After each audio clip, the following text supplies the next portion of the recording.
Welcome, foolish mortals, to Halloween treats, presented by the Look Back Machine. For the entire month of October, we bring you 31 episodes on 31 flicks. So sit back and relax on your broomstick. We have blood-curdling boogeyman and sadistic serial killers. From castles to were-rabbits to spine-chilling spine-tinglers. Oh, but that's not all. It's only a bit. There's also Dahmer, Dracula, and Wallace and Gromit. So turn down the lights and turn up the sound. And ready your heart, for it's about to pound. Because there's Halloween film history abound. Happy Halloween from the Look Back Machine.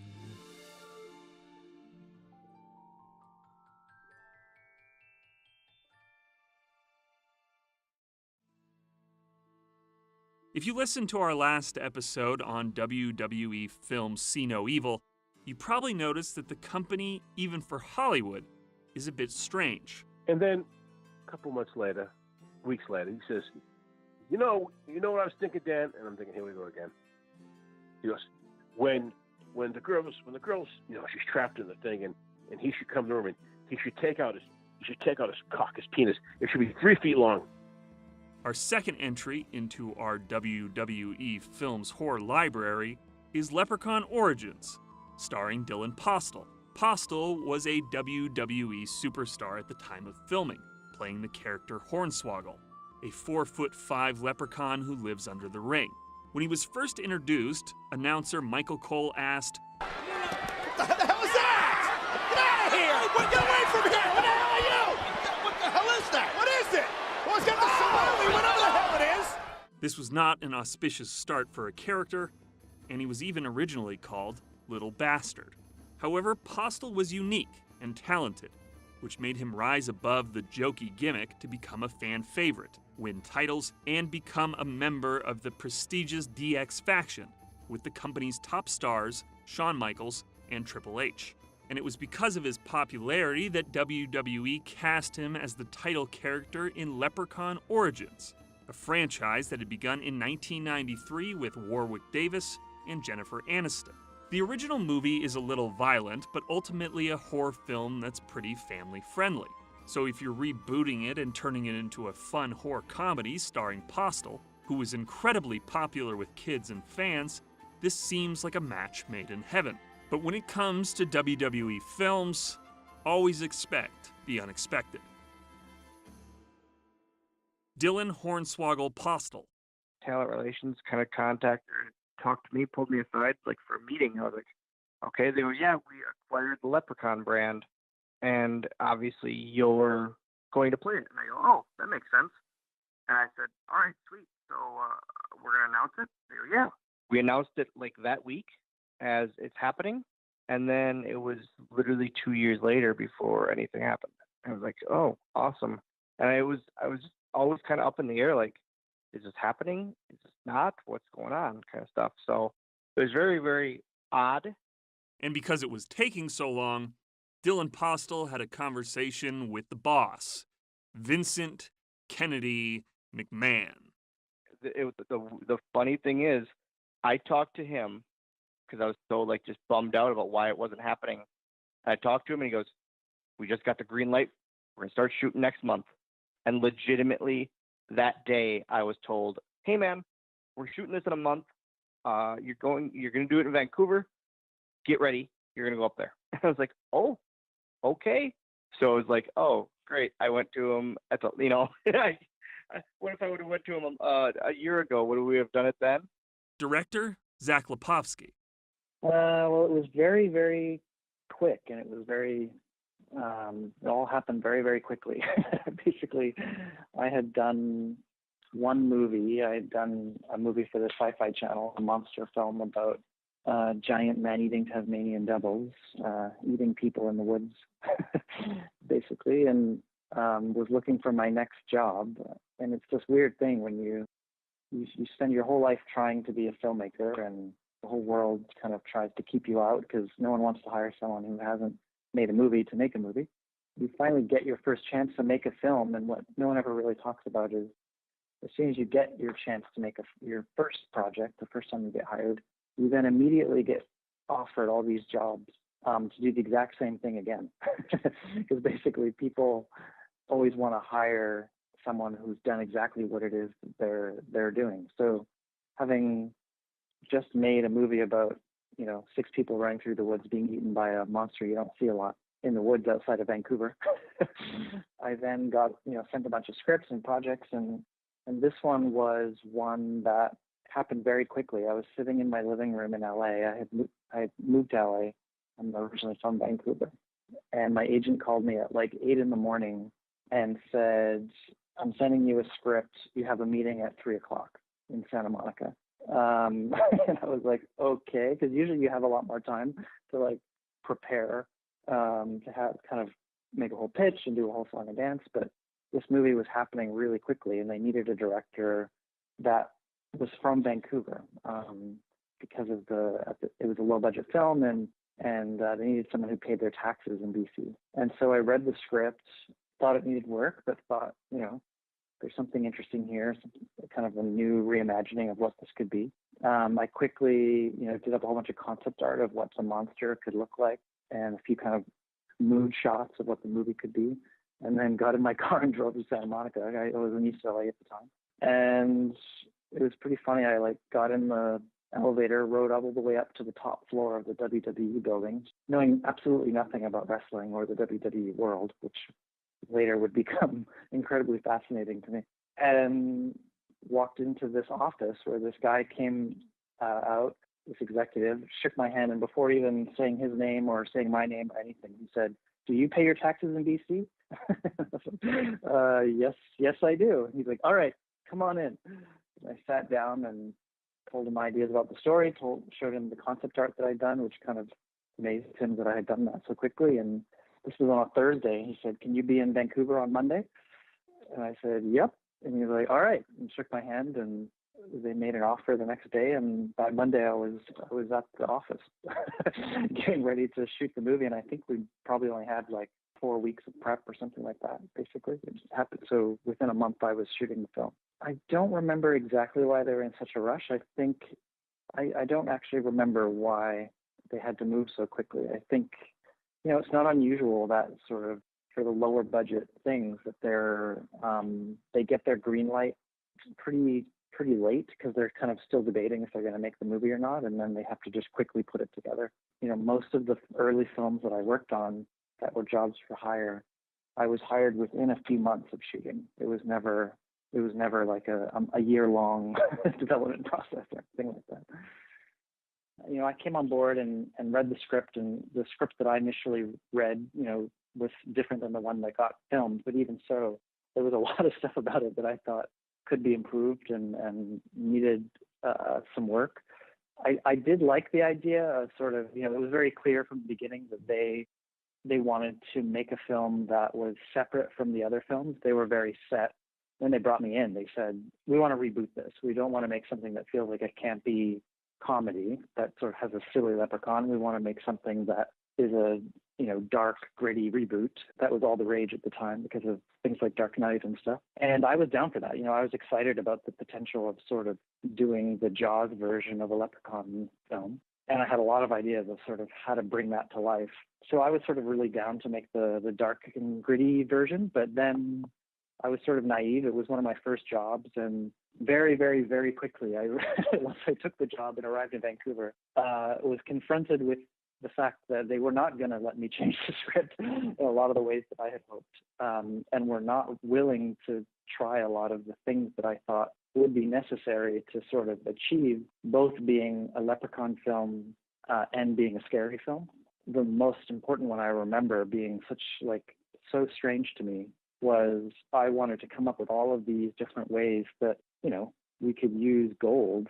That's sort of at the essence of what a leprechaun is. They look for gold. And I thought it was really interesting to try and tell a story that's almost like the origin of where this myth comes from. We all have this sort of silly idea in our head of what leprechauns are. But if there was a sort of creature-based real version of what this myth, some old ancient creature that's hiding in Ireland that eats gold or something, that's the origin of this myth. I thought that was really interesting. But as I started to try and make changes to the script and suggest changes to the script, I was met with a lot of resistance, specifically around gold, which really confused me. Every time I tried to explain that it was related to gold, or that it was looking for gold, or that it was trying to kill people for gold, or anything to do with gold, I was met with immediate resistance, basically to the point where they were telling me there would be no gold in the movie. And I was like so confused. I'm like, how can you make a Leprechaun movie without gold? It's sort of like doing a Santa Claus movie without presents or reindeer or something. But for them, their biggest fear going into the project was that it would be cheesy and silly. I think they were embarrassed that they were even working on the movie. Whereas I was excited. I thought there was a potential to make a really cool, kind of grounded reimagining of this myth. But without gold, that was going to be really tough.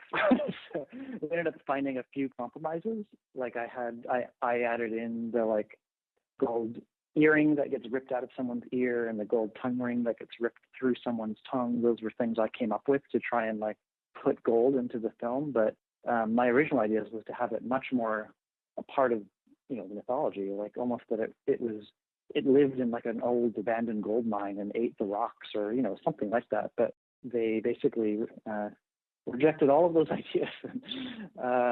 Well, that was the most ironic thing, is the poster is the Leprechaun's hand holding a bunch of gold, which I was like, remember that whole time that I was trying to convince you that gold should be at the heart of this whole movie?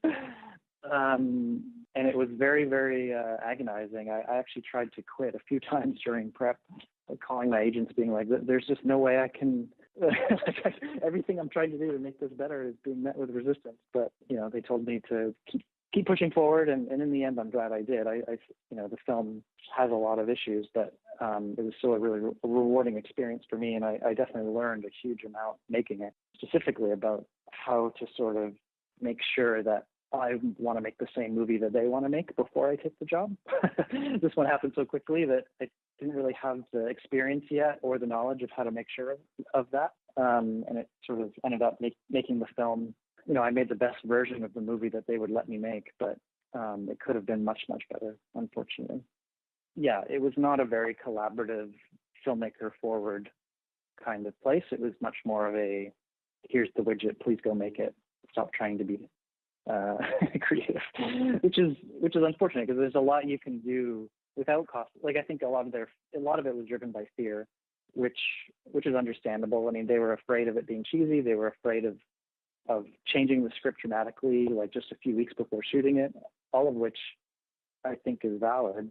But at the same time, if you don't take those leaps, you're going to end up with something that isn't very successful, and you might sort of end up screwing up your investment, you know, taking the short-term sort of safety net, but end up kind of screwing it up in the long run. That's a very good way of explaining it. They wanted to make a Leprechaun movie without ever making a Leprechaun movie. I think what probably happened behind the scenes is Lionsgate, which owns the Leprechaun franchise, was looking to collaborate with WWE, and they probably, you know, put a big list of movies down, and Lionsgate said, here's all the movies we own, you know, here's all the wrestlers you have, you know, where can we connect the dots here? And I assume obviously Hornswoggle is a leprechaun, so that's a pretty obvious dot to connect. So it's obviously someone at a high level said, you know, Lionsgate, go give Leprechaun to WWE. But then I think probably the people that decision was given to didn't want to make the movie, or were worried that it would be as campy and stuff as the other Leprechaun films. And so we're basically, like you said, trying to do everything they can to not make the film, which was a shame, because I thought there was a really cool version of that film. There is a really interesting idea there of like the original myth that spawned the campy leprechaun we know of today is actually a horrifying monster that basically eats people if they're covered in gold. That's a really interesting idea, but it wasn't really, you know, allowed to go to its full extent. But, you know, I did the best I could, and I learned a huge amount making it, and I really created, challenged myself to do the best I could with the restrictions I had, and made some really great friendships and stuff along the way. Yeah, I mean, Dylan was really excited about playing a villain. He said he always wanted to play a villain. Even in the WWE, he plays. I think he plays more of a good guy because he's sort of like a character for the kids. But he always wished he could play a bad guy. That's why he was so excited to be in the movie, is because he got to just be a terrible, disgusting, evil thing, and he really got into it. So I thought for sure it was going to be a playoff of the Warwick Davis kind of thing. And I was like, oh, sweet, I'll have lines and this, that, and the other thing. I saw the first script. I want to say it was, again, 4 or 5 weeks ahead of shooting. I saw like Zach's concept for the costume and the outfit and how I would be fully covered up in prosthetics. I would have prosthetic arms and prosthetic legs, and you'd literally never see my face. And it was one of those things where I was like, okay, they could, like, I was very happy to do it and excited because, my name is going to be on the bill, on the marquee. But if they were going to give me prosthetic arms and prosthetic legs, which were like 2 feet longer than my real ones, why wouldn't they just get a regular sized person? It didn't make any sense to me. That was the odd thing to me, as to not have me to use my face and my known look or known image in the character, but just wasn't that way. But I like Zach and I hit it off immediately. Going into it, I told Zach flat out I've never seen a Leprechaun movie, and he laughed at it and he goes, "Yeah, you don't need to. This is like completely different." And I was like, "Oh, okay." But it was, and it just, man, it was so different to me compared to what people thought. If you go into it not thinking it's going to be one of the old Leprechaun movies, it's a really, really enjoyable horror film. If you go into it thinking it's going to be one of the old Leprechaun movies, you're going to be very, very disappointed. I knew basically nothing about the WWE other than, having a vague kind of recollection of growing up with the WWF. And the only thing that had been attached to the film when I came on board was Dylan, or Hornswoggle, as he's known on stage. And they didn't say that any other of their wrestlers or anything like that had to be involved. And I got to kind of have a few early phone calls with Dylan, and he ended up eventually becoming just a really great friend and someone I got to know really well through the process of making the movie. He's just someone who absolutely is such a great person. He loves wrestling. He loves movies. He was so excited to kind of play this monster, even though you never really actually see him because he's under so much makeup and prosthetics, which is a really, hard thing to do. He was just having the time of his life. And it was a really great privilege to get to know him, and then through him got to just truly understand the true love and impact of WWE. Like, that was a community that I knew nothing about, but as I started to hang out with him, in LA, anywhere we went, it didn't matter where we went, everyone knew who he was. We always got to the front of the line of any place we went. People would shout and scream and wave at him from across the street, like more than any famous person I've ever noticed. I remember one night he took Brendan and I out to go, hang out and go to different bars around LA. And it was like being out with Brad Pitt. It was really incredible because I didn't really know him as a celebrity. I just knew him as an actor that I'd worked with who was a really nice guy and really humble and really down to earth. And just to see him, and it was people of all different types. Like, that was the craziest part. It wasn't like what you imagine of like a wrestling fan. It was like every type of person, every age, every color, every gender. It was just like universally he was loved, and people would shout out from cars. It was like people would be waiting outside the hotel. Like, it was really just surprising to me, and even more of a sort of impressive kind of spectacle to his character, like the fact that he was that sort of well known and was such a humble, nice guy. Says a lot about him. I was a bit confused when I first started. I'm like, he's going to be unrecognizable.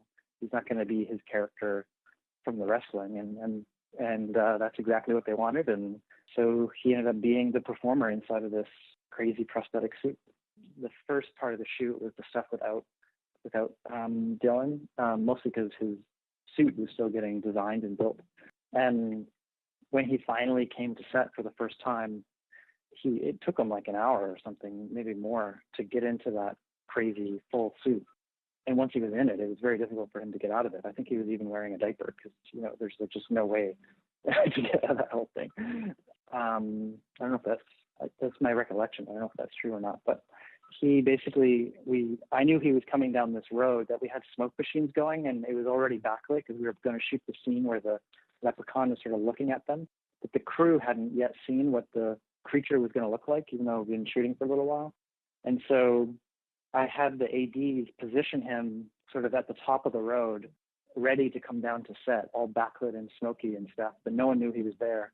And then I had this thing where I used to have a boombox on set and play music between takes and stuff. And so I suddenly turned it to like a really scary track, and turned it up super loud, and everyone was like really confused why I was doing that. And then I sort of pointed and was like, "Oh no, look!" And Dylan came walking down the road in his monster suit, backlit, and everyone was like cheering. And he just totally loved being that sort of creature, monster character. There was one funny moment that we were shooting the scene where the leprechaun is sort of trying to smash its way into this car. And the way we had built the leprechaun suit was Dylan was basically in this latex suit. He obviously had this whole face mask thing on. And then he had these forearm extenders, almost sort of like you've seen in like the Planet of the Apes movies, where they've got these like sort of fake forearms that extend to make their forearms really long. And that was so that he could kind of run on all fours, which we thought would be really creepy. During the scene where he's smashing the car, Dylan was smashing so hard that he broke the forearm extender. So basically the leprechaun's arm basically like snapped in half and was like dangling around. And we all thought that was pretty funny. And then Dylan, I think he tweeted, it was before Instagram really, he tweeted that he had broken his arm on set as like a joke. And then it like caught like crazy in the press that like Hornswoggle had broken his arm while shooting Leprechaun because everyone took it literally. And like it just went like, I think he tweeted it at like 3 a.m. because we were shooting super late. And then the next day it was just like this total firestorm. That's what it was. That's what it was. Oh my God, I can't believe I forgot that story. That would have been perfect in the book. Holy shit. Pardon my French, but oh my God. I remember that because yes, that's exactly how it happened. One of my prosthetic arms broke. What looked like the bone went through the prosthetic, and I get a call from talent relations saying, "Oh my God, what happened? How did this happen?" And they like blew up about it. And I was like, "Guys, this isn't my arm. Look at the picture," kind of thing. Like, obviously it's not me, but it's again them like not really caring that much. They're just like, if they cared that much, they would have had someone on site watching the production the whole time. And I remember that now. That's the best. Yes. And Zach was all worried about how we were going to cover my ears in the suit because of these little, essentially firecrackers by me. And I'm like, guys, I'm underneath the ring for pyro, multiple times a week. This is nothing. I have concussions going off literally around me multiple times a week, and you're worried about firecrackers. Like, I'm fine. And they're like, okay, we're going to do it. And then they fired them off, and I was like, that was it? And they're all like, they all got these earplugs and headphones on and all that. And I was like, oh, okay. I see kind of the difference here between the WWE world and the acting world. The whole thing was shot in Vancouver. And so I was up in Canada for 5 weeks, which they like, and that was, the 5 weeks was covered of prosthetics, working stuff out, but we shot the whole thing. All of my stuff was shot in 15 days, which is incredibly quick. Like, it was so fast. And I remember like, it was when they told me that, I was instantly like, okay, why is this so quick? Something didn't add up. And it was, but we did everything we needed to do. Like everything turned out exactly how we wanted. I mean, there's still a lot of things I am very proud of the movie.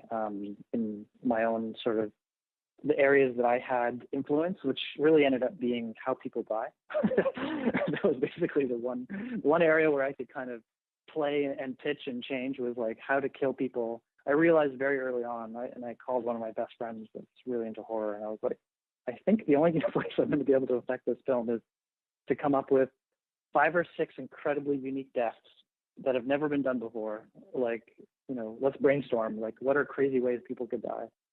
And I do feel like the deaths in the movie are well done and unique. And then the other part of it that was kind of really cool was that I haven't really seen anywhere else. I had this idea that because they didn't want to see the leprechaun for most of the movie, I had to come up with other ways of sort of representing it, just like Jaws does. And so obviously I'm going to use a lot of POV. And so one of the things we did is sort of use the monster's POV, but you can see parts of the image glowing in sort of a golden light, which again was my attempt at getting gold in there. And the way we achieved that was actually really, really interesting. And I don't think anyone else has ever done it before, where basically we had our camera that was shooting the movie, but on top of it, we added a second camera that was an infrared camera, like a night vision camera, basically. So it saw the world in heat, not through color. And so whenever we did the monster's POV, we would heat up with a blowtorch anything we wanted to glow. So that in this infrared camera, it would be white hot. But we were able to use these heat maps so that it would only apply a yellow glow to the parts of the image that were white from the infrared image, and then apply that over top of the color image. And it gave this really unique sort of infrared gold vision, which I was pretty proud of because it was very experimental, but it ended up working really well. And later when we were editing the movie, you actually edited the movie on the top floor of the WWE Film building, like 2 offices down from the executive's offices, which is very strange. Usually you're editing movies like in some post facility miles away, but we were literally like 2 doors down from the people that were in charge. So the reason the credit sequence is so long is because we made the movie, and then after we made the movie, one of the executives came in, and I can't remember exactly why. He was like, "Oh, we need the movie to be like 10 minutes longer." And I was like, "But there's no way we could add 10 minutes worth of footage." It was something to do with like, if it was 10 minutes longer, they could make more money like overseas or something. I can't remember. It was some like business decision that if it was 10 minutes longer, it would achieve some sort of profit later. I don't remember exactly what it was. It was something arbitrary. And I was like, but there's just not enough, like the script isn't long enough to add. We've already like edited the whole film. We can't just add 10 minutes in. And then they basically told me to make the longest credit sequence still of all time, to basically stretch out the running time, which again, sort of, if you can imagine that decision making, it's kind of the decision making I was up against for most of the film. But yeah, so then we basically used every piece of scrap footage that we had to kind of show a credit and then cross-dissolve to one of these like sort of images that we had, and kind of made it blurry, and kind of then cross-dissolve to the next credit. Basically to make the longest, it was quite a challenge to make the longest title sequence ever. But yeah, it was basically so that on the DVD box it had a certain running time. It didn't make sense to me at the time, but I was there to do what I was told and tried to make it as artistic as possible. And I have to say, it's one of the prettiest, incredibly long title sequences I've ever seen. I challenge any filmmaker to try and make a 13-minute credit sequence with no extra footage, with a very small crew. It wasn't even that many credits to put in. Yeah, that was purely a WWE request right at the very end. That sort of was a head scratcher. There were quite a few of those moments making the movie, but I mean, another one that was very strange during the editing stage was they had asked me at the beginning basically to not see the leprechaun really at all, because they were so worried that it would look silly. So I'd done a lot of POV and sort of moving of of grass and bushes, and always implying that it was there but not really seeing it. And then when we did see it, I suggested to them that we use this device called a lens baby, which is basically a sort of lens that you can put in front of the camera that can tilt around. It's sort of got like a baffles, like an old timey baffles between the actual camera and this other lens. And what it allows you to do is to kind of shift parts of the image in and out of focus in a really kind of creepy, interesting way. And so I suggested, hey, I know you guys are really nervous about seeing this monster. We could use this this technique to really give it a creepy, blurry, kind of messed up look. And I showed them sort of an example of what it would look like, and they were all like so excited about it. So every time we shot Dylan in the prosthetics, we used this lens baby to give this kind of messed up blur effect. And then we made the movie, edited the movie, and showed it to them. And then a few days later, one of them came in and said, I think we changed our mind about that blur thing. And I was like, excuse me? Like, well, we don't want to do that blur thing. It's kind of distracting. Let's just remove that. I was like, there's no removing it. It's how we, that's in the footage. Like, that's how we shot it. And they kind of looked at me like I was an idiot. And he's like, no, well, how much would it cost to get rid of it? And I'm like, well, there's no amount of money. It's not a cost problem. I mean, we'd have to reshoot the cost would be reshooting all of that footage. And he really looked at me like I was being an incredibly difficult, director that wasn't giving him the right answer. But the editor kind of backed me up. Like, there's no removing the blur. Like, there's no unblur button. And it was kind of that type of experience where, unfortunately, a lot of the time when you're making movies, the people you're making the movies for haven't actually made movies themselves. And so they don't really know a lot of the specifics and techniques and the craft involved.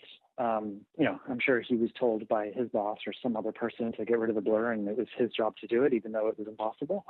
But, I think the blur looks cool. So, it was another one of those head scratching moments where, at least in that version, there wasn't anything I could do to undo it at that point.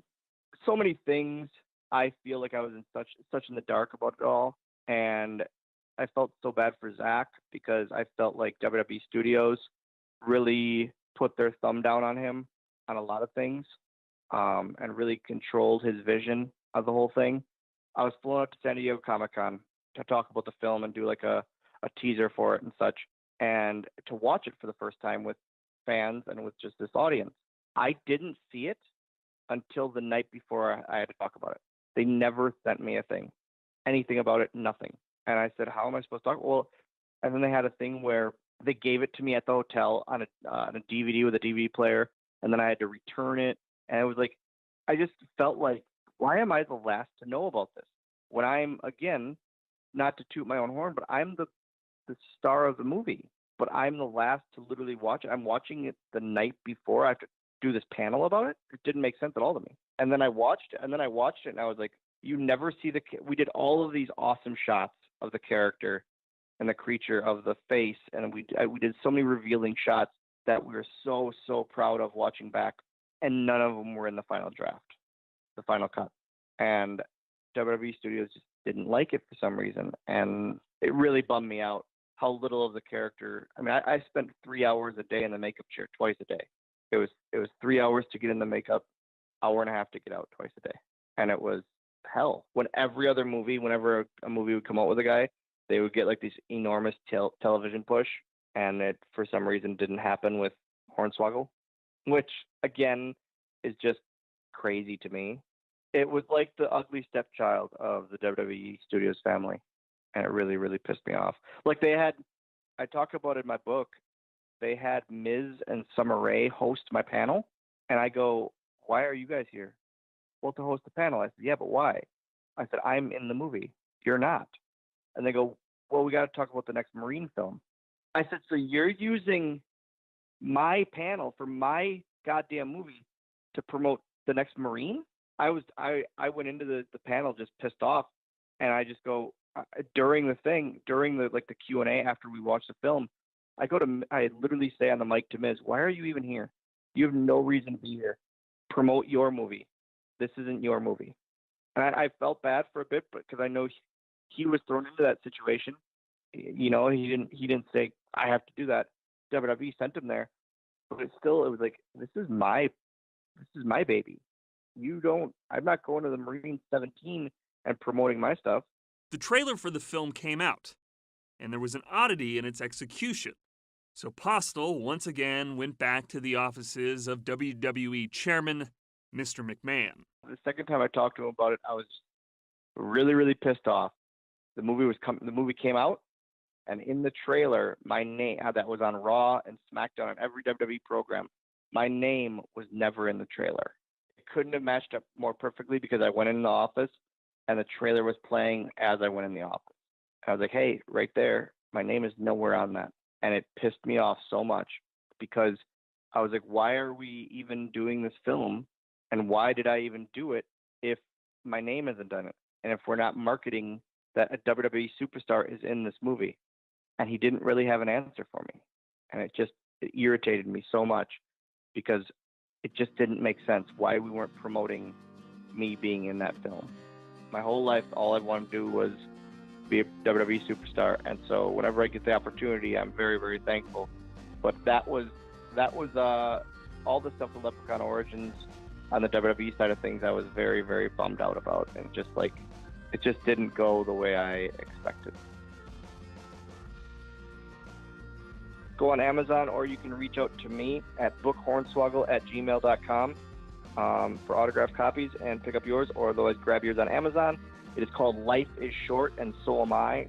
There's a ton of stuff actually about the filming of Leprechaun, a couple exclusive pictures in there, a lot of fun from inside, I say from inside, outside, and under the ring. So it's kind of all of my lifelong story. So check it out. Thanks for listening to Halloween Treats, presented by the Lookback Machine. Stay tuned for the entire month of October for an episode every single day till November.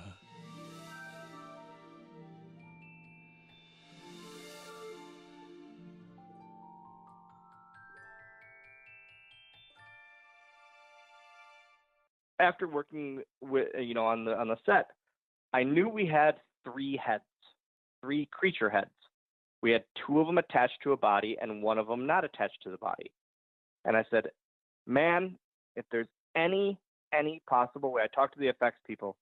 I said, if there's any possible way, when this is all said and done, that I could get a head, like for myself, just literally for me to keep, to remember this experience by, and all that stuff. I said, I would really appreciate it. Like if there's any way. And they go, wow, we could try. I doubt it. Leaving set, I was like, it's not going to happen, but it's fine. I'm going to remember this anyways. It's going to be awesome. 2 weeks later, I get a package on my doorstep. I open it up, and it's one of the creature heads looking me in the eye. So I got that one, which is pretty awesome.